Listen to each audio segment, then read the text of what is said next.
All right, guys, welcome to the Home Service Expert Podcast. Today's a very special guest. I got Diamond Dallas Page here. This guy gives back to the community. He's 67 and still running hard, speaking at a lot of events, making changes in people's lives. It's so good to have you on this podcast. You're an expert in fitness, inspirational speaking, yoga, professional wrestling, acting, business, entrepreneurship. You're based out of Georgia. You're the DDP Yoga owner and CEO from 2006 to present. Diamond Dallas Page is a pro wrestler icon, movie star, global entrepreneur, inspirational speaker, and worldwide fitness guru. He gained fame in the world of wrestling during the 1990s and early 2000s, primarily in the WCW and later in the World Wrestling Entertainment. Today, he is changing lives with his global DDPY Fitness brand while continuing to entertain millions. He's moved from a headliner in the ring to headlining documentaries, movies, and action series on Netflix. Such a pleasure to be here with you, brother. Well, Tommy, we were starting to talk and it was starting to get too good. So we both were like, wait, let's start this thing. Because the bottom line is, man, I come from your world because back when I can remember back when I was painting for a guy named Pat Kane, who also sold pot. And Pat Kane would be like, it was too early for him when I got there at the crack of 9. And so he'd say, sit down, smoke a joint. And that's back when I did that. That stuff never worked for me. But by the time I got to the second one, he's still sleeping. I'd be out. And sure enough, he'd come by and grab me around 12:30 somewhere on the beach surfing or something. And he'd go, come on, let's go. And I learned how to paint. And at some point I thought, I can do this. I can do my own Pages Painters.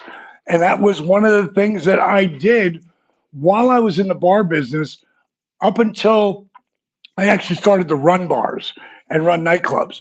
But Pages Painters is a big part of my life. Yeah, I wanted to just hear from your perspective, why you got into wrestling, what you're doing in yoga, what brought you to this point, and what the future holds for you, and what's your mission, what's your big, reason to be on this planet here in the future. Well, bottom line is that's a lot of questions at once, but let's just say what the first thing that sticks out to me is how I got here. And I got here through discipline and hard work. Because a lot of people, will lie to themselves and say, well, I don't need discipline. Like, that's bullshit.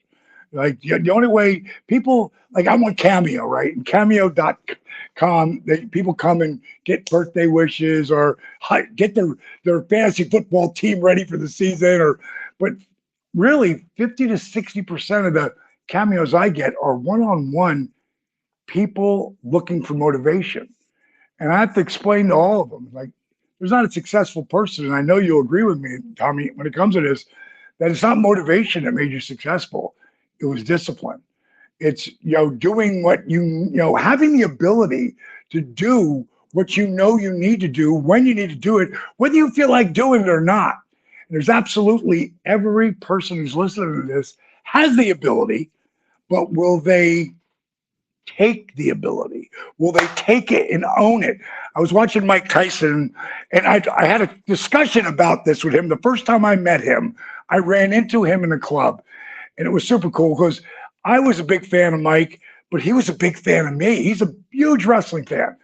And at some point, we got into talking about, training, and he brought up to me that Cus D'Amato, back when, Mike was 13, 14, 15, 16. Here's this 78-year-old man, 79, 80, 81, and so on, telling Mike, discipline is something I know you're going to hate, but if you can learn to love it, if you can learn to love discipline, you will be the youngest heavyweight champion ever. And most of us, anybody's listening to this station, they know Mike was the youngest heavyweight champion, 20 years old. And, he went on to do really good things for a while there, but Cus D'Amato never got to see that because he died, in his mid-80s or whatever. But I watched him on one of the podcasts talking about you got to do discipline, like you love it. And when you really learn to love it, like then you really start to understand that discipline is the truest form of self-love, ignoring the current pleasure for the bigger reward to come. And that's a huge part of what got me to this dance.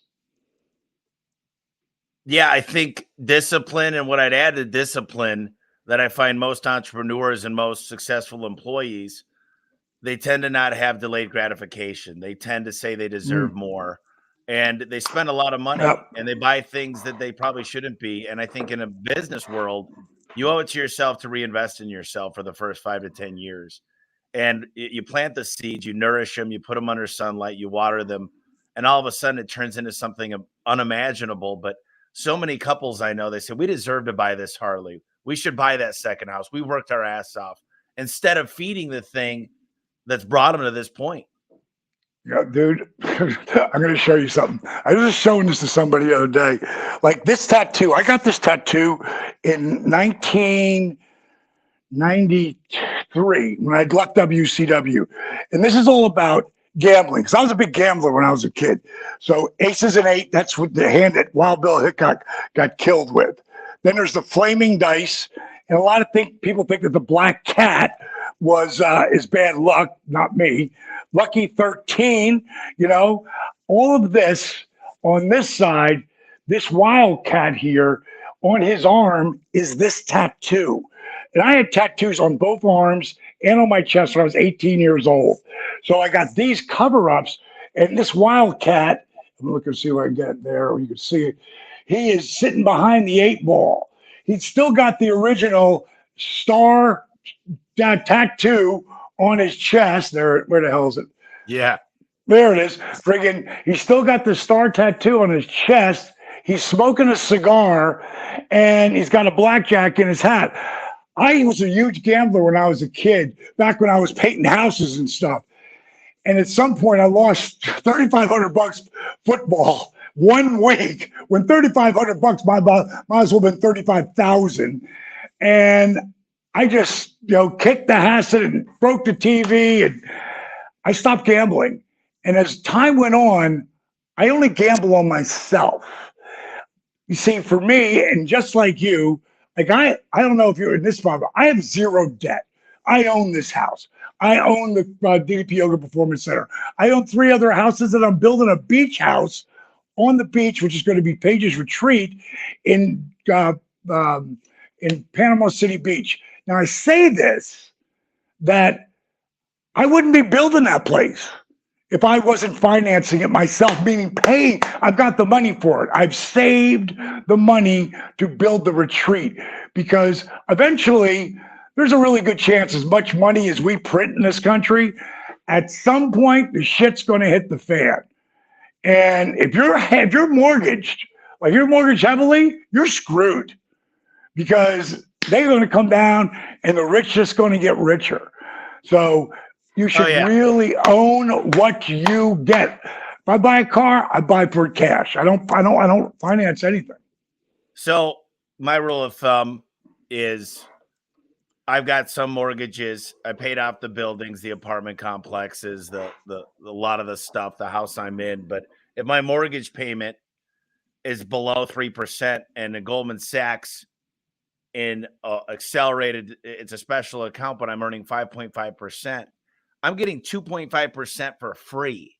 No, that's good. Of that money. So we've got enough to pay, and this isn't about money, and look at me, but I'm not a huge fan. I'm a big fan of leverage, but leverage to a certain extent that you have the money to pay it off, but you happen to get at a good rate. And when interest rates are up, I just pay cash for the houses. I'm building a house and I don't pay in cash, because I'm not going to pay 7%. That's ridiculous. Yeah, but if I get locked down below 3, I'm earning 2.5% of my money. But you're right. A lot of people use leverage to the 10th degree, and they shouldn't be doing that. And but it's whatever works for them. I just watch a lot of my brothers who make a lot of money while they're wrestling, and then they're not wrestling. So if you're making $500,000 a year, good luck finding that job again. If you were making a couple of million, good luck finding that job again. Like I was lucky in the way that DDP Yoga, which is yoga for guys who wouldn't be caught dead doing yoga, which was me. That's why I brand everything when it comes to the workouts DDPY. Why? Because it's yoga and rehab and old school calisthenics. And any yogi who does it's like, that's not yoga. I said, that's what I tell people. DDP yoga is its own animal. But it took 8 years to be an overnight success. It took 8 years before I made a dime, and I was, on my own money, $448,000 in before I took a dime. And now, we've been really, fortunate over the last 11 years that has taken off and it's done very well. And like, I don't have to do this stuff anymore, but I love to. I love speaking to people, but I just don't do it too often. I'll do 1 or 2 a month only because I love to do it. I'm going to enjoy having you there at Freedom. I think everybody's going to enjoy it. And I think you got a lot to offer. I think that you say discipline. I've been working out more than I've ever worked out since my early 20s. And, I got the shake here. My awesome executive assistant just brought it to me. And I'm not drinking. I took that right now 2 months off of drinking, and I'm probably going to take till February off, maybe once or twice. But it's discipline. And I'll tell you this, I could go work out for 24 hours. I won't see anything. But if I get into there, watch what I eat. I'm on peptides. I'm on TRT. I'm on a lot of stuff. If I continue this trend, I'll be at 10% body fat by February, and I'll feel better and I'll be more mentally focused. So those little things that you're sitting there and dessert comes and you don't eat it, it's delayed gratification. It's saying no. It's saying I'm going to go work out when I don't want to. And the feeling you get to be empowering yourself and feeding yourself and saying no and starting with a cold plunge, the hardest thing first. It's powerful. Dude, I mean, literally, I was in 39-degree water for 6 minutes. And I was doing cold plunging a year and a half ago, but I was doing it in the beginning, with a horse trough and ice, because I'm the first guy to ice his body in professional wrestling by over 6 years. Nobody, because we didn't have trainers yet. When we got trainers, a couple of guys would ice, but they'd ice for 20 minutes to be done. I left the building from day one, ice on my knees, ice on my back. Eventually it went ice on my shoulders as well. So I ended up getting that cold plunge now, which I love because I don't have to go through the putting the ice in and changing the water as much because it's filtered. So I love that. And then I'll go right to hypoxia training, which is I'm training. There's this company called Livo2, and they're small, but they do a lot of training of top athletes, Olympic athletes. And I'm breathing in. It took me about a month to get there, but I'm breathing in at 22,000 feet. So we're breathing 21% oxygen right now. I go to 8% oxygen, and I'm going to breathe that anywhere from 8 to 12 minutes. And then I'm going to start sprinting. And what I'm going to do is sprint right out of that for 30 seconds at 8% oxygen, then flip it to 90% and keep sprinting for 15 seconds. And then just stand up and just go and, not fast, just for the next 15 seconds and get ready and hit it again and pull it down to 8%. I'm going to sprint for 25 seconds and then sprint for 15 seconds at 90% oxygen. And then for 20 seconds, I'm going to turn it all the way down so it's super easy, the pedal. And then I'm going to do this for a total of 10 minutes. Then I'll go to 20-10, 20 seconds fast with 8%, and then 10 seconds fast with 90% oxygen. And then keep 90% oxygen and just chill out for 30 seconds, get ready to do it again. Why am I doing that is because I've got a few concussions throughout my life and my career. And I'm all about the brain and how is the brain reacting to memory and all of that, all the inner workings. I'm not a scientist or anything like that, but I do know that oxygen is one of the greatest healers, and my brain capacity to remember is unbelievable at this point. You walk into another room, you go, "What the hell am I here for?" And I was doing that all the time. And once I started doing this, I noticed it wasn't happening as much. And now it rarely happens, which is really fascinating to me. Because when you're taking the oxygen away and then you hit it and you send that oxygen nudge and it takes the oxygen deep down and starts healing you at a cellular level, but it also goes up into your brain. And that's the main reason why I do it. And then for the last 5 to 10 minutes, I will, I can't remember his name, the guy who's the underwater ice guy. I know who you're talking about. I got his book. I get his name. Right. I do 30 seconds with that 90% oxygen with the breathing in and out, in and out, in and out. And then I push it all out. And I keep pedaling nice and easy, no pressure, but I keep pedaling, keep moving. And then how long can I hold that oxygen out? And then take it all back in. And again, I'll do that for anywhere from 5 to 10 minutes. And I got to tell you, man, I get so jazzed because now I'm going to get on the mat. I'm going to do 10 minutes on 3 days a week of DDP yoga. And then I'm going to my power cuffs, which is this right here. Power cuffs. You want to know about it? Go to powercuffs.com. This is all about blood flow restriction training, BFR. And Monday, Wednesday, Friday, I'm going to lift for 30, 31, maximum 32 minutes.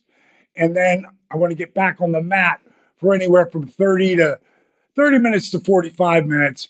And on the days I lift, I'm just going to do a lot of deep stretching and really open up my body and everything. And the other days, I'm hitting the DDPY hard, like literally holding my foot out in front of my face for 30 seconds, pull it over here and hold it for 30 seconds, and then go. And that's some of the extreme stuff. But really, it's all about holding back the hands of time to me, because I'm still a Ferrari, but I got 998,000 miles on me. Well, I love your routine, man, and I'm going to look into everything you're talking about. I went to a new workout yesterday where they hooked. There's AC and there's DC. Direct current is what these electrodes. And the trainer was like, dude, he's like, I'm going to hook these up to you and it's going to be hard. It's going to feel like you're getting electrocuted. But he goes, we're going to work out 30 minutes. And he goes, your muscles are never going to feel. It's like 10 workouts in one. And he hooked it all up. I did everything he asked. And I mean, I feel everything now. And he's like, you stick with me 2 times a week and do what you're doing. He's like, your body it's already transformed quite a bit. But I'm like, what's nice too is money is just a tool. I don't praise money, but the fact that I could go see people like this and afford to be able to invest in myself, it means a lot. I'm buying back my time. This had no joint or tenant pains. It Sure. really, it's great. I'm curious, what did you learn? You obviously learned how to be a great entertainer, but what life lessons did you take out of wrestling that you've applied to your life today? God, and I wasn't so patient back then, but I learned that when I look back, like there was times where I was forced to be patient. It's like building, the retreat down in Panama City Beach. Since I bought that property, which was in the middle of COVID, we've had COVID and then all the things that go with COVID. And then, just building and, like my place will be built when it's ready, because I can't control that. I've learned that the things in my 67 years, the most important thing I learned, not from wrestling, but from DDPY, is how to breathe. Like breathing is, of course, the most important thing we do. But when you really own your breath, and you said this earlier about discipline, it's empowering. When you really own your discipline and you own your breath, those two things are like having superpowers. And not many people have them. So when you're going, you know, in a scenario where you're going up against somebody that you want that job or whatever, when you have the patience and when you have the discipline and you own your breath, because I don't like my wife and I, we've been together coming up on 4 years. We have no baggage. We have never had an argument. When one of us goes a little sideways, the other pulls us back. I mean, just that the patience of learning how to breathe was amazing, you know, then. But there was times where I wasn't so patient. And those are the times I look back at. Uh, Dusty Rose. Here's a picture of me and the American Dream in 1989. Man, this son of a gun was my brother. He was my mentor. Him and Jake, those were my two mentors. And that night, me and Dusty were at Willie Nelson concert, and there's Dusty up there singing with Willie, and he went up for one song, and he never left that stage. I'll tell you what, the American Dream, he was a very, very, very special cat. And in 1994, I was around November, and I was fit to be tied. I wasn't patient. I had lost my patience. I was so mad, you know, at the booking committee because they control your destiny. And I said to Dusty, listen, I know I'm never going to be you, Dream. I know I'm never going to be Rick or Hulk. I know I'm never going to be the world champion. But these sons of bitches, they went, Dennis, enough. What did you just say?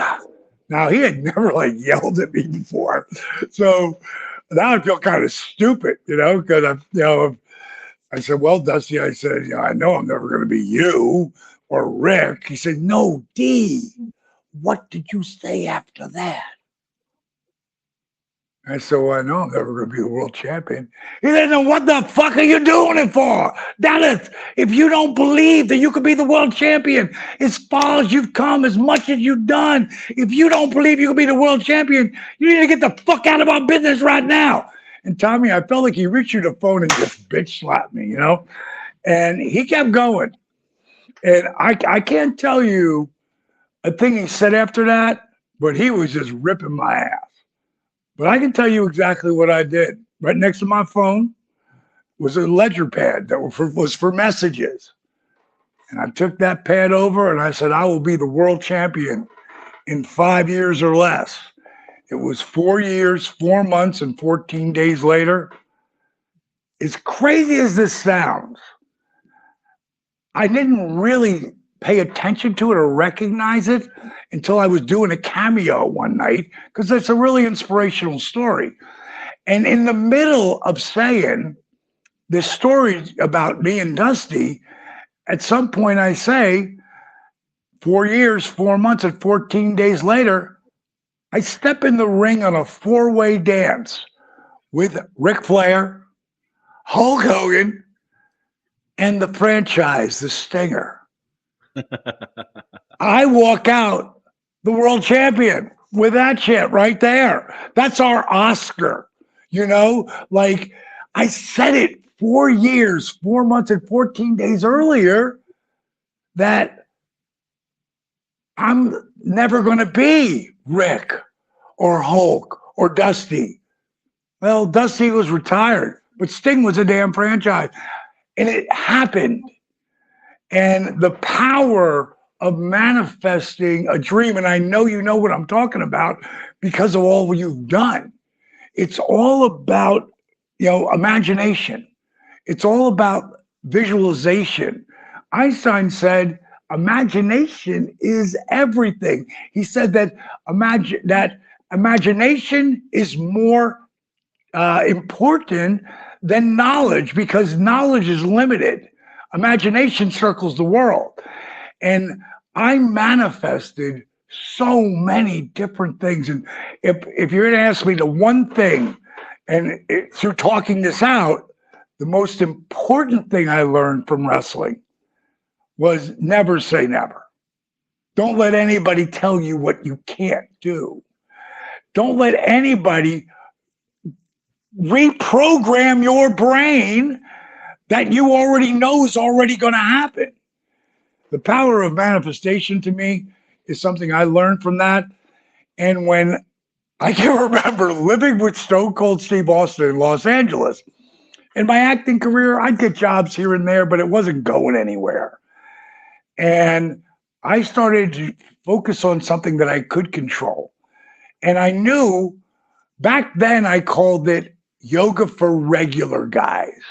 When I first started this, like where DDP yoga comes from is necessity. I'm the poster boy at 42 years old that wouldn't be caught dead doing yoga. But I didn't start wrestling when I was 35. My career didn't take off until I was at the almost turning 41. I was 40 years old in January when I started that angle with the NWO, which led to me and Randy Savage.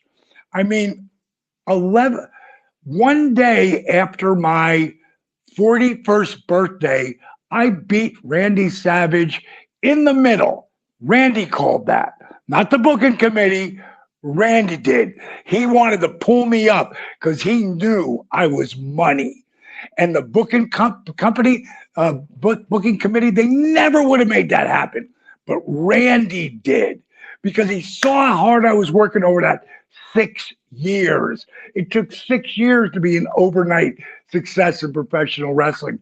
And when I beat Randy, you might as well say I beat Muhammad Ali because my life changed dramatically. Like I can't even explain how much it changed. Like all of a sudden I went from here, boom, to here. And in 1997, I was the wrestler of the year. I mean, it was unbelievable. Like, but all of it all wraps around, work ethic and discipline and patience and never give up. Inside my Hall of Fame ring, it says work ethic equals dreams. Explanation point, DDP. Well, I got this all around my office, and these are affirmations that I read, but, this is all coming true. And manifestation, I love it. in yourself. What I've learned about anybody is they don't set their dreams big enough. They don't set their goals. The self-belief is not there. And your ability to manifest, you're dead on, is you can manifest anything you want. And if you say you're a loser and you look at yourself in the mirror and you don't hold up to what your expectations are, more importantly, if you lie to yourself in the mirror and say, I'm going to get into shape, I'm going to become a better father, a better husband, I'm going to start working on myself, and then you lie to yourself, you don't follow through, how's anybody supposed to take you seriously? How's anybody supposed to, if you can't even count on yourself, if you can't even keep a promise to yourself, then what do you expect? And I just tell everybody I get to work with, my coworkers, I say, listen, you got to dream bigger. What's your why? Why are you working this hard? What are your goals? What's your bucket list? What's your dreams? And dream a little bit bigger because you deserve it. And I think this story just hit home for a lot of people, including me, because it's a great story. Well, one of the things that is, you said something very important right there. And you said, what's your why? So this is my app. And the first thing you see is the list. It's the very first thing. Then it'll have like, what's the next, Motivational Monday, cooking shows. There's 48 hours. There's 2 cooking networks. And in 48 hours a day, there's not one healthy cooking show that tastes great. Not one. So I did it. And I put it on my app and different workouts. So no one can say they can't do my workout. I talk about holding my foot out in front of my head and over my head, but that's extreme shit. My workouts start off in bed. Like, you can't get out of bed? I'll help you get out of bed. I got 6 different workouts in bed. And what was fascinating to me, some of my buddies who are, professional wrestling, which, they're making great money, but then they tear their ACL.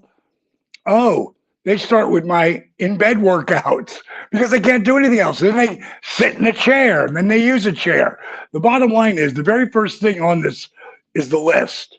And when you listen to what I have to say, and then you do the list, like if you actually do the list in its entirety. It's like the yellow fucking brick road. It's like if you do it, it won't just change your life, it'll help you own your life. But the very first thing I'm going to ask you, what's your why? Like, why the fuck are you here? Like, why? And be honest with yourself, because you're not lying to me. You're lying to you. Like, why are you here? Because that's going to be really important as time goes on.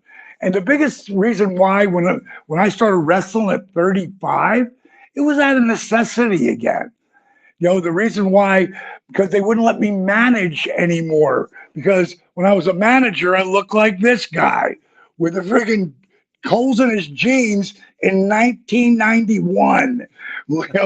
Sequin skin jackets and leopard skin jackets and zebra skin boots. And, when I was out there with, the dolls and the bling and the rap, I was taking too much attention away from the wrestlers.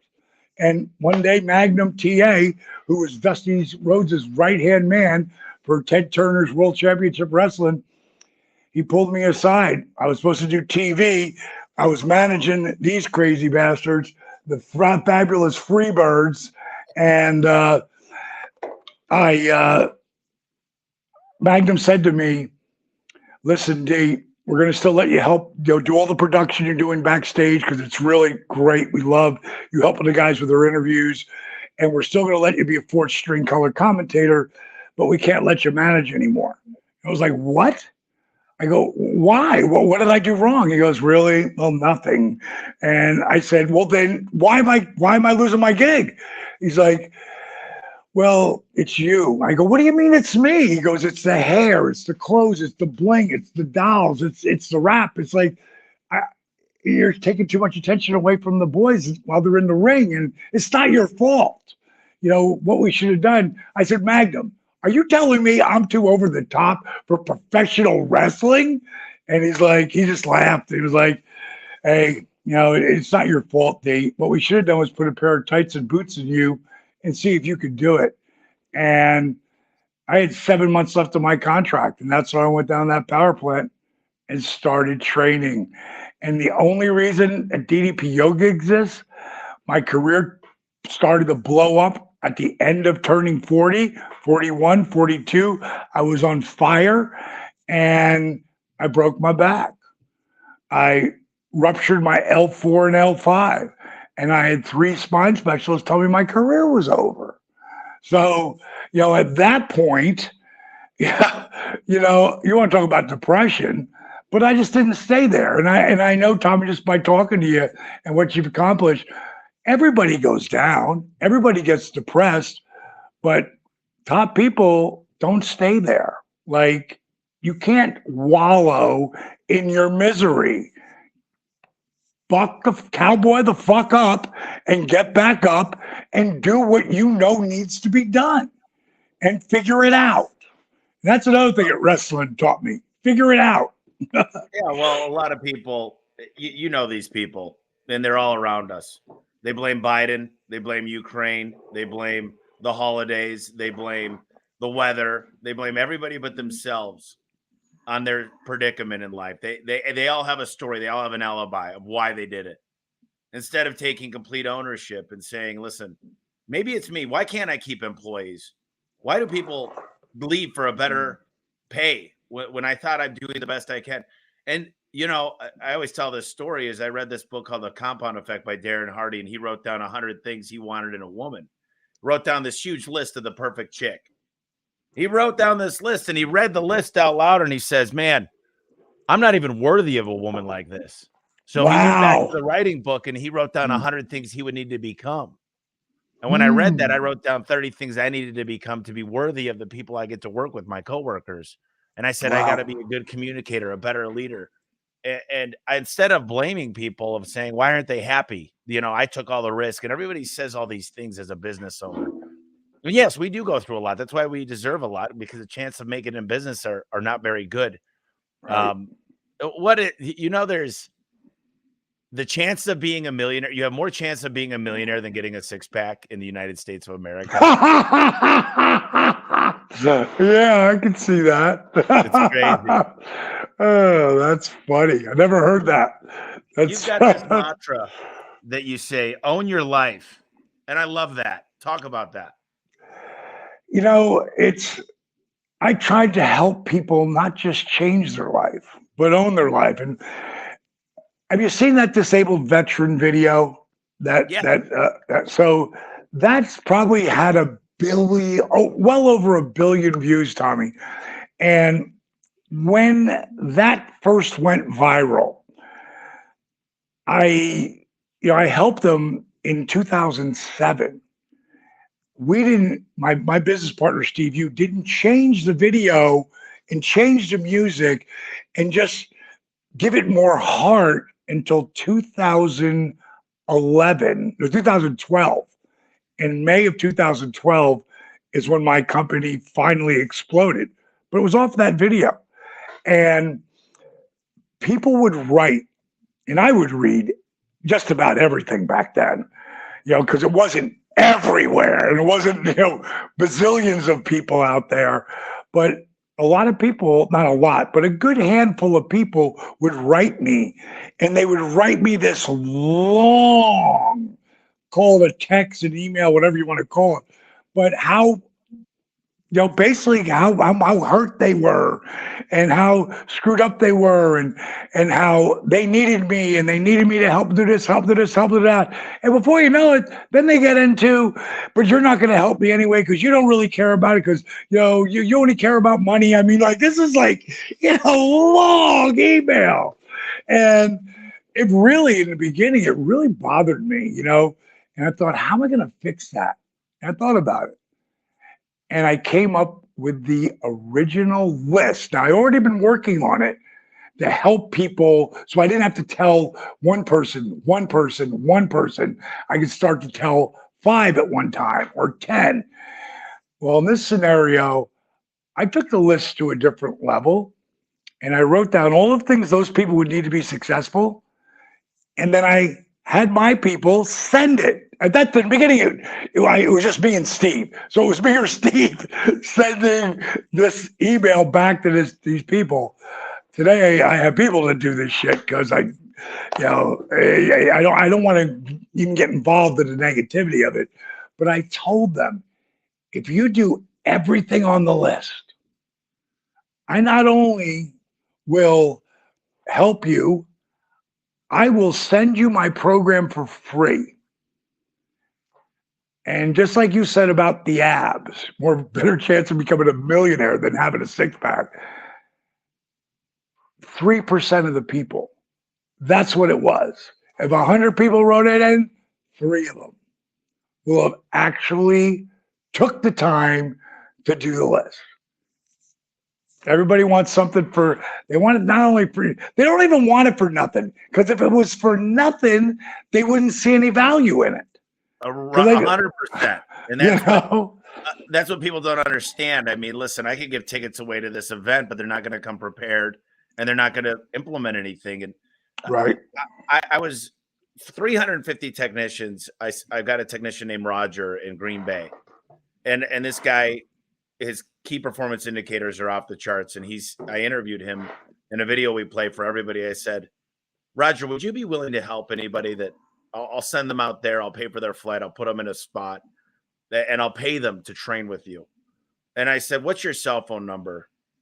And out of all these people that heard about that, he's got the answers. He's making a lot of money. He's making clients happy. Guess how many took him up on the offer? 1. Zero. Oh, that's insane. That's insane. I looked at that and I said, I got to do a better job. And, it's not my spot to just coach and make things happen. I like the willpower of when people choose to do it on their own because that's sticky and that'll work through their life. And I always tell people, when you come work with me, I hope that your life gets better. Your walk turns a little bit different. Your confidence goes up. You attract and you're magnetic to the right people. And I always say, if you change your circle, if you look at your circle and you don't get inspired, you have a cage. And every single time I've grown as a person, it's either been a book, a podcast, or a person that's come into my life.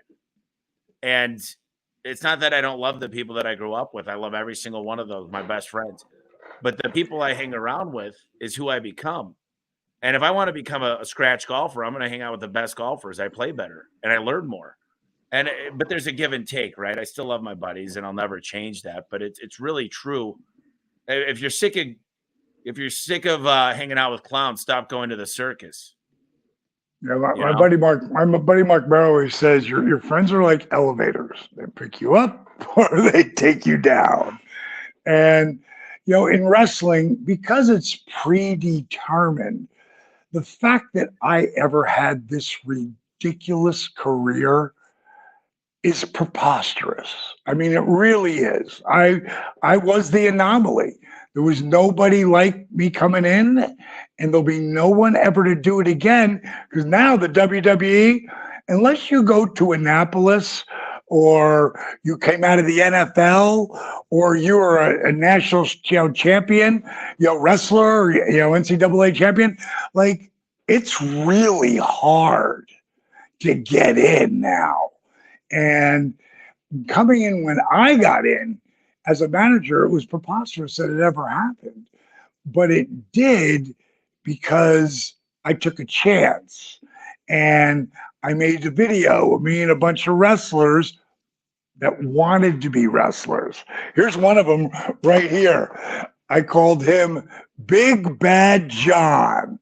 And then there was this one, and I called him Rock Hard Rick. And then there was a little guy that I called Ted E. Bear. And he walked in with some of the Diamond Dolls. So I make this video, Tommy. And the only reason I do is because of this friend of mine. I just did this podcast the other day. His name is Smitty. He's had Smitty Sports Talk for 35 years now. And he's out in Vegas now. And it's really all about boxing. But back in the day, he would do one day about wrestling. And I ended up on his show and with Captain Lou Albano, and then later with Sergeant Slaughter. And afterwards, I had this whole Diamond Dallas page. It was just a rib. It wasn't like it was going to go anywhere or do anything because it was just in my imagination. That's where it was. That's where it lived. And Smitty's like, you really got to do something with this Diamond Dallas page thing. I'm like, do what? Bro, you just saw it. I go, I'm making shit up as I go along, bro. I go, I don't really do it. He goes, yeah, but you should. I go, how? I go, bro, it's like the secret society. Nobody can figure out how to get in. Plus, what am I going to do, bro? I go, I don't have any of the relationships. He goes, I got a buddy of mine named Rob Russin. He used to be a promoter for boxing all through the state of Florida. Now he's working in the AWA, which is the Midwest. And he said he's working as a promoter for AWA. Why don't you make a video and send it to him? And I was like, a video of what? He goes, you'll think of something. So I created this character before I went on his show, Diamond Dallas Page, Diamond Mines in Johannesburg, South Africa. And then I just stole little pieces from everybody and made it my own. And I made up this tape with those three guys, and I sent it to Rob. 2 weeks later, Tommy, he calls me. He goes, hello, is Diamond Dallas Page there? Now, at that point, bro, nobody ever called me that. So when I heard it, I was like, holy shit, they're calling me. And I remember hearing a preacher say one time, the quickest way to get there is to act like you already been there. So I was like, hey, Rob, this is DDP. What's up, bro? And he's like, hey, man, we saw your tape and we like it. We want to bring you and your boys into Vegas for a tryout. But we've got one question. No one's ever heard of you guys. Like, where are you guys working at? Well, Rob, truth is none of those guys can wrestle. What? Why would you send us the tape? I go, because it's like a secret society. No one can figure out how to get in. And I said, but hey, those guys are ready to start training right now. If you got a place they can train, and I'll be there when they're ready. Or if you got someone ready who can't talk, I go, I'm ready right now. And basically, don't call us, we'll call you. And this is like, again, happenstance and your imagination. And, because sometimes God will just line the planets up for you if you're putting the work in. And Paul E. Dangerously, better known today as Paul Heyman, he left the AWA and he went to what would become Ted Turner's World Championship Wrestling. And it left a huge void for a young guy that could talk. 2 weeks later, they call me back. Now it's Greg Gagne, who's the son of the father, who is Vern Gagne, who's a humongous star, Hall of Famer, professional wrestling. And his son calls me. He says, okay, here's what we're going to do. We want you to bring all those crazy clothes you wear and bring a couple of those hot diamond dolls, and we're going to give you an audition. And next thing you know, bro, I'm on ESPN managing the tag team champions, Bad Company. Like, preposterous that it would ever happen. But it was taking that shot. And really, that's probably where it would have ended, except for Dusty Rhodes ended up seeing me. And next thing you know, I'm in a meeting with him for Florida Championship Wrestling. And he had left which was going to be WCW, because they got bought. That like they came in and bought the NWA, the UWF, and a couple others. And they wanted him to be a heel, and he wasn't going to be a bad guy. He was like, I ain't doing it. So he came to Florida, and it was the greatest thing that ever happened to me personally, because I got to build a real relationship with an icon in our business who loved me, and he loved my passion. He loved my work ethic, because I wasn't leaving my nightclub gig because they ain't making no money. The first 3.5 years, this is what a lot of people don't understand. To make it, you've got to invest in you. And that might mean you ain't making any money. I mean, the first 3.5 years, it cost me money to be Diamond Dallas Page. And then I finally got the gig, and when Dusty brought me into World Championship Wrestling. And after I was there 7 months, I lost my gig as a friggin' manager. And then I jumped in and started doing the wrestling thing. And when I told the Freebirds that I was going, they loved me, but they would rib me all the time because I would sell it like crazy, and they loved it just to have fun with me. And the bottom line is, that day when I got told I wasn't going to be able to manage them anymore, they were super empathetic. I couldn't believe it. They were like so understanding, and dude, we're sorry, but this is part of the business. And I was like, by this time, it had been hours later, and I'd already made the decision. I'm going to go to the power plant. I'm going to learn how to wrestle. And I told them that. And when I told them that, they looked at each other and looked back at me, Tommy, and burst out laughing. I mean, Michael fell on the ground. He was laughing. He thought it was the funniest thing he ever heard, because learning how to wrestle at 35 is preposterous, because by the time you learn, you'll be too old and too beat up to learn how to do it. You're never going to get over. And again, I don't listen to people like that.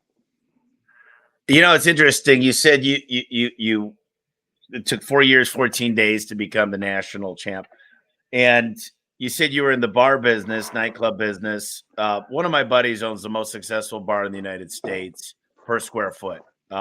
His name is Les and Diane. And one of my other buddies, Charlie, runs the Bottle Blonde in Phoenix, Scottsdale. And I've watched him. I've gone in there just to kind of watch. And the training that they provide, these guys go to every nightclub in Miami. They go all over the country to learn new ideas, and they implement. And the way the gals are trained, they get on social media. They invite everybody for their birthday. I went in there, and my buddy's like, hey, I want to get my girl a bottle of champagne. It was $2,000. We went through the bottles. The girls stopped by and drink the champagne, and all the servers stopped by, and they got flutes. And he goes, I go into his office, and he puts 2 bottles of water in front of me. And he goes, "This bottle of water I got from Miami, it actually is a third smaller, and we charge $1 more." He goes, "This alone brought an extra $2 million to the company because they're all over. They're in Nashville, they're in Chicago, they're in Miami, they're in Dallas, they're in Vegas." And I just thought to myself, "Oh my God, like they run it like a real business. They literally, the bar science behind it, the way they train, the way they practice, the way they do social media, the way they, the girls flirt." And it was like, it was watching perfection. And when you treat something like that and you're always getting better and you're paying attention to the numbers and you're practicing and you're training and you're getting involved and you're passionate, there's nothing more that can happen except for success. But you got to show up every day. You got to give everything you got. And that's how you became the national champ. Well, the bar business was a lot of fun, but we were doing all that kind of stuff back. Drinks were $1.75.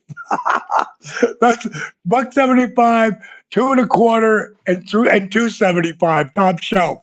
And it was a spring break place. But I was running clubs by the time I was 23. Little rock and roll joints was the first thing I got fortunate enough to had the ability to run. And then again, this huge place that was one block over from the Stone Pony, which was in 1980. Back then the bar business was a lot different because it was drunk driving and mothers against drunk driving. So they into business. We had still done real well. That's why I moved to Florida, because I figured that, well, that'll never follow that, but it did. It followed everywhere until the funding money went out of it, and then it went away, and people got more, they got more knowledge about driving drunk, because now with Uber, there's really never a reason why, you should even drive if you're going out and you're really drinking. 100%. But I learned the reason why I could do what I did in professional wrestling was because I was the mouthpiece of the club. I did the commercials. I was up on stage. I've been up on stage, God, since I was 23, 24 years old, running, hot legs contests, bikini contests. I mean, whatever it took, and entertaining the people if the girls weren't as hot as they normally were, because it was a spring break place. But I did that everywhere, whatever it took to get people like having a good time. And the really amazing, have you ever got a chance to see the resurrection of Jake the Snake? Ever got a chance to see that? No, I didn't. I got that on my list. I'm going to watch that tonight. Yeah, send that out to your people, though, too, because it's on Amazon Prime. And pretty much everybody has Amazon Prime. And Jake was one of my mentors. Here's a picture of me and him. Because when I started to become a wrestler, 9 months in, and I don't really talk about this because it's too much, the story's too much. I tore my rotator cuff, and I couldn't even lift my arm up, man. I'd have surgery, and it took like 5 months, 6 months to heal, and I lost my gig. But Jake and I had become good friends, and this is a picture of me and him when we were on the independent scene. And Jake was making stupid money because he was Jake the Snake Roberts, but I was making peanuts. But Jake got me booked everywhere because of the relationship that we had. And that's what so many people don't understand this. It's not about who you know or who knows you. It's about who's willing to say they know you. Who's willing to pick up the phone and make a call for you? Who's willing to put their name on the line for you? That's what Dusty did for me. That's what Jake did for me too. And I always tell people, this is my own quote, never underestimate the power someone gives you by believing in you. And when Dusty Rhodes believed in me, Jake Roberts and Hulk Hogan at some point, and Randy Savage after that, I had the biggest names in the world who believed in me and told me, just keep doing what you're doing. I got out of around that same time I had that talk with Dusty.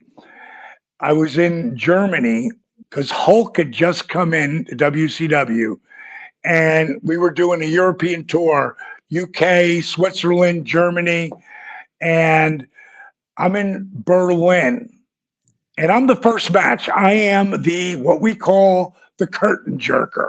I'm the first one out of the box, the bottom of the card, making bottom money, but making a living, Um, After I got done with that match, I walked through the curtain and Hulk grabbed me and he pulled me over. And he said, "How you doing it?" And I go, well, I don't know, Hulk. What am I doing? He goes, "How are you getting so much better?" He goes, "I very rarely see you on TV because they weren't using me, the booking committee. They weren't using me. So that's why he didn't see me." And he said, "But when I do see you, you have some new move. You get up, you get the people involved." He said, "This is what they're doing with you, right? They're putting you on the road so you can learn your craft." I go, "Hulk, I haven't been on the road in over 4 months." He's like, "What? How are you getting so much better?" I said, "Well, the booking committee is not using me, bro." I said, "The only reason I'm on this show is because I got a smoking hot wife that walks me to the ring. And my last real name, before I changed my name, was Falkenberg. And the Krauts love their Germans, man. So, that's why I'm on the card." And he goes, "Well, how are you getting better?" And I said, "Well, when they wouldn't use me, I'd go down the power plant." And I started, he goes, "What's the power plant?" I go, "Well, that's where I learned, the basics of wrestling. And that's where all the young guys go." Like back then, around that time, there wasn't somebody older than 26. I was 38, but now I'm going down and teaching them. And this applies to absolutely everything. The more you teach someone something, the more you learn. 100%. I agree You with know, and that's what I told him. He said, "Whatever you're doing," because he didn't understand it. He said, "Whatever you're doing, you need to keep doing it because it's not tonight or next year or the year after." He goes, "But somewhere down the line, I honestly believe you have the ability to draw huge money with me." So I'm going to, we're on a bus. When we're over in Europe, we're on a bus. So I'm walking to the bus and I hear Diamond, and it's Hulk, and he pulls me in his bedroom, his locker room, and Eric Bischoff's in there, who's the boss, and he says, "Listen, everybody knows me, meaning Eric, are boys, like we're bros, but Eric was really not into the nepotism thing. He wasn't going to push one of his buddies because he wouldn't have done it anyway. But being the top guy, he wasn't there yet. He was a bunch of guys who were the booking committee and him. And he was a little bit above him, but he didn't want to push anything." And Hulk said, "I know that you guys are tight." He goes, "You need to do something with him because you're not doing anything with him. And if he goes, you give him that hand somewhere down the line, I think he can draw big money with me." And he walked away, and I was like in shock that like he would put me over like that. So what happens is Bischoff, who runs the company, he goes back and he tells the booking committee, and he tells me this: they don't see it. And here's what I suggest. I'll give you your release. You go to the WWF, you get over, and then you come back. You got a job with me for life. And you come back, I'll be able to give you the money you think you deserve. And I said, "You know what, Eric? If you'd have said this before I went to Europe, I would have taken you up in a heartbeat. But I said, I got Dusty Rhodes telling me I'm going to be a top performer in this business. I got Jake Roberts. And now I got Hulk Hogan." I said, "Bro, I ain't going anywhere. I'm staying here because you guys ain't got anybody over yet within the company. I'm going to be that guy. And I'm going to stick my fist so far up, what's his name's blah, blah, blah. When I move my fingers, his mouth moves." And that became a driving force to me. Like, that's what I was going to do. And It happened. And if you just go 4 years, was it 5 years? 5 years from Hulk Hogan saying that to me, and 5 years later, he's on the Tonight Show with Dennis Rodman, and I come in from the wings with Karl Malone, the number 3 leading scorer of all time. We come in and throw the chairs down and shoot our angle on the Tonight Show.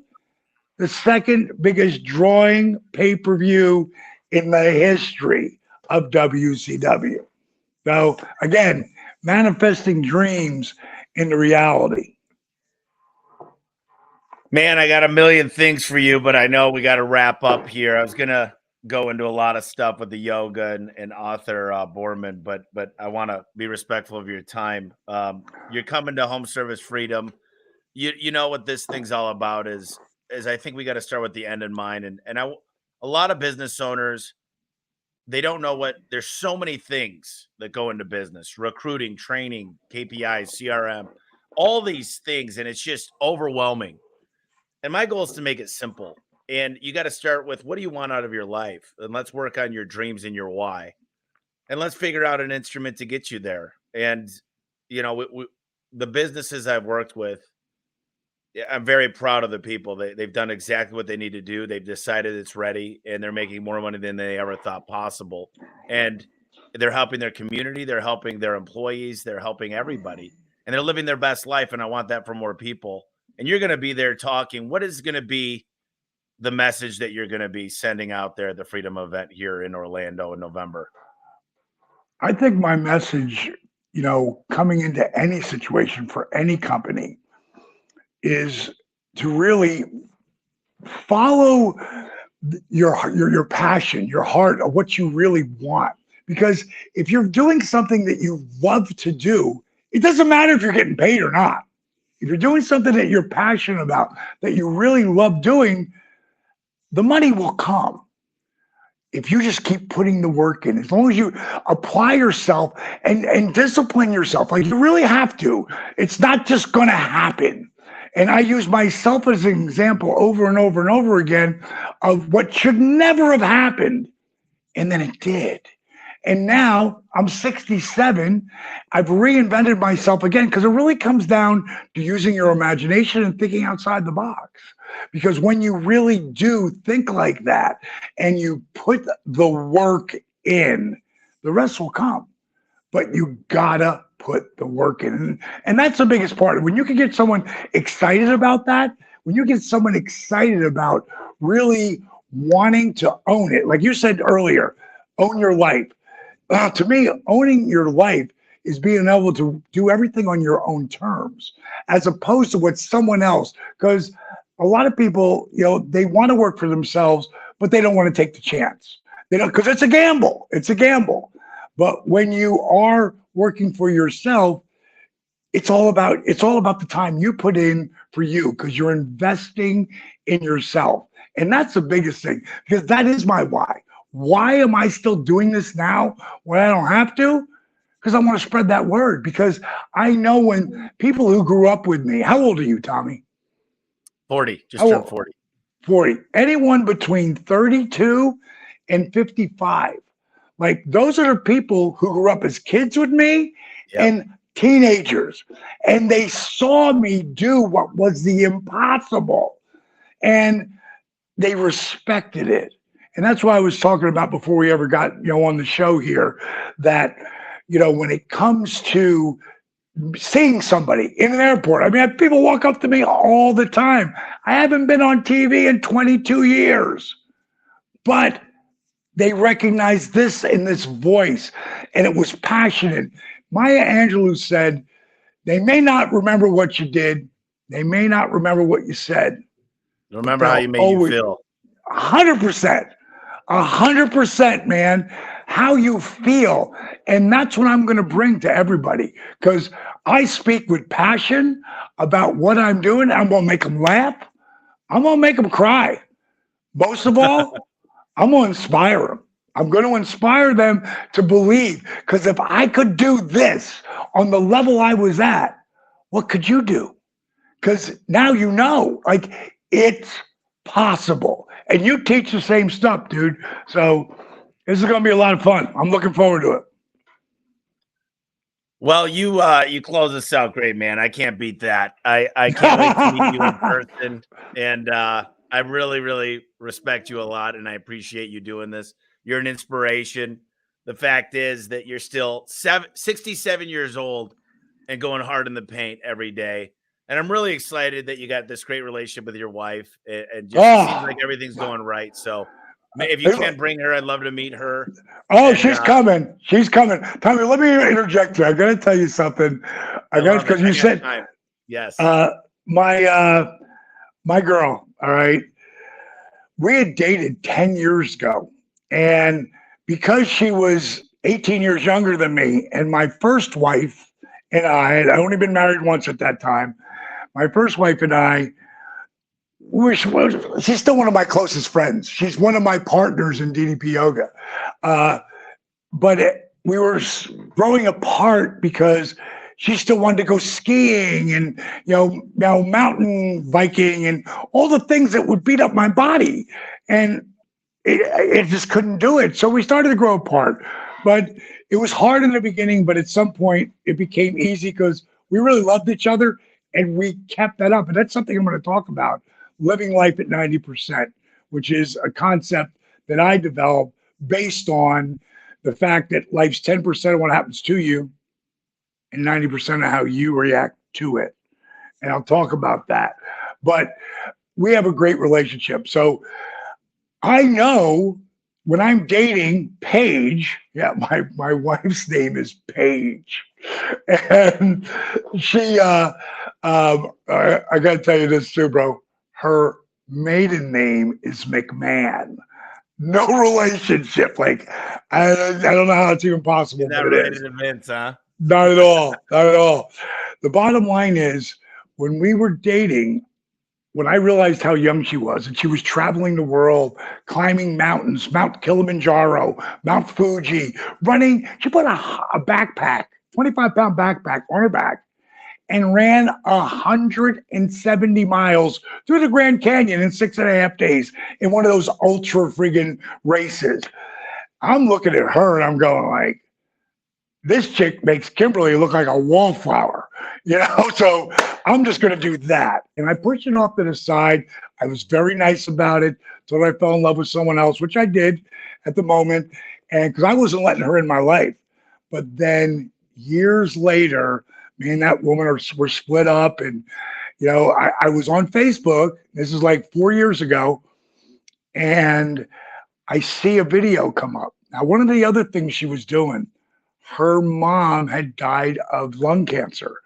She was at that point, a big friggin', Wall Street chick, taking care of multi-million-dollar contracts, negotiating multi-million-dollar contracts. She's like, I got to quit. My mom's sick. I got to go take care of her. They're like, no. Wait.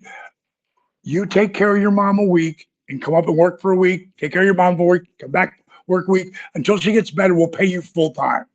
So she agreed, and her sister and her alternated, coming down and taking care of her mom. Well, she never got better. And she passed after 9 months, never smoked a day in her life. After her stepdad had asked her to, a year later, can you take your mom? He never went in the room, wouldn't go in the room, and he's going to sell the house. So the girls came down and they're taking their mom's stuff, and Paige finds her bucket list in one of the secret drawer. And it was to see the 7 wonders of the world. It was to climb Mount Kilimanjaro and Mount Fuji. Like, this was her mom's bucket list, who was retiring at 59. And she ended up quitting the job, ended up following her mom's dream. Now, that's when I find her. See the 7 wonders of the world, the whole thing, right? So I'm looking on Facebook. It's 7 years later. And up comes this video of Paige. And she's like, hey guys, kind of happy day, kind of sad. Today's the end of my mom's bucket list. And I'm spreading the last of her ashes on the Great Wall of China. Oh my God. Right? And I was like, I got to call her. And I just called. She didn't pick up. I left her a message. So proud of you. Like, that's a big ask of yourself that you're going to see the seven wonders of the world. Like, you're going to make that contract with yourself and then you do it. Like, wow. So I left her a message. She called me back and we ended up talking. And it took 3 months. And she was only in Nashville. It took 3 months. And I'm in Atlanta for us to finally get together. And over that time, we got to really know each other. And one of the things she sent me when I was on my way to see her, and we were both coming into Chattanooga, that's where we were going to meet. And she sent me a text. And by that time, we both knew, but we didn't, but we knew, you know. She sent me a text saying, finding someone's true love is finding someone who speaks their language so they don't spend an eternity translating their soul. Oh, wow. And that's powerful, right? So Yeah. you had said the 100 things that, the guy had to do to what kind of a woman he wanted. And then he realized, well, here's the things I need to do to get that person. For me, I had boxes that needed to be checked. And it was really more about authenticity. Be who you are always. I don't want to change a thing about you. I want to know who you are. I don't want to know who you want to be. I want to know who you are. And then from there, things can change, but always for the better if you take it with the right mindset. And as I went through this relationship, and it was over COVID, so we're together all the time at one point, so like 24/7. She checked boxes I didn't even know I had.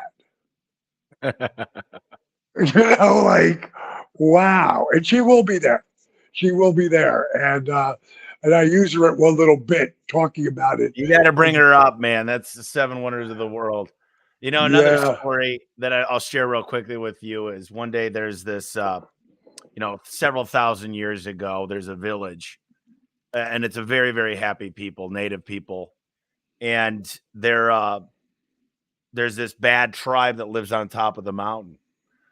And one day this lady is out there doing chores and her baby gets kidnapped. I mean, it's a little baby.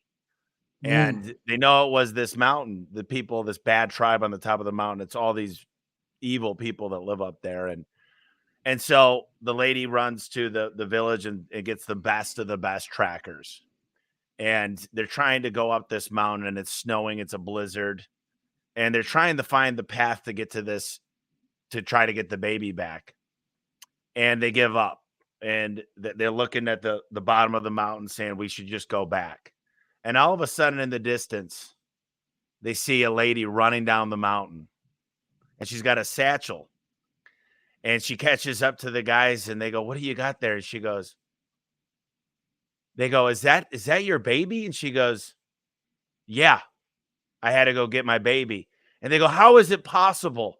How would you be able to get to that all the way up that mountain? And she goes, it wasn't your baby, was it? Because her why was so strong. Oh, she was yeah. able to do that. And I think if you work hard to figure out what's going to motivate you and go the best version, and you figure out the right why, because it's not easy to get your why. You got to really peel the onion and analyze yourself and become one with yourself, that you could accomplish anything you want. But I can't wait to meet Paige. I can't wait for you to meet her, bro. You're gonna love her. She is all that, man. All that. Hey, listen, brother, great time. Anybody who wants to go and check out what I'm doing with DDP Yoga, you can go to ddpyoga.com and get 7 days free on the app to try it, to really see what it's about. But don't listen to a word I say about my program. But I'm going to challenge whoever you are who's listening, who's watching me right now, go on Facebook, not my page. This is a members site. And it's DDP Yoga, one word. Go on, look, you got to ask to be the member. They'll click it in and let you in. And it started with 5 people who did my program about 9 years ago, and they were wanting to help keep each other accountable. And then it was 10 people, and then it was 100, and now there's over 78,000 people there helping each other. I heard Zig Ziglar say when I was 22 years old, you can get That's whatever right here. you can get whatever you want. As long Everything as you can have everything in life you want if you just help enough other people get what they want. 100%, bro. And that became part of my DNA. It became, and I was thinking, I've always done that. In wrestling, I helped over 30 guys live that dream of being a wrestler because more than 2/3 of them never would have got that opportunity. But I saw something in them, and I saw that they just had a great attitude and they were good people, and I'd helped them get in. And next thing you know, they had a little deal. And then after that, like, what do they make out of it? How hard are they going to work? And a lot of people lived a lot of dreams, man. Tommy, great talking to you, and look forward to meeting you in person, my brother. All right, I'm going to go get on that Facebook page. Everybody that's listening, you got to join that page, and I really appreciate you doing this. I'll see you here in a couple months, brother. See you, baby. Bang! Look forward to meeting you, brother. You too, man. Have a great day.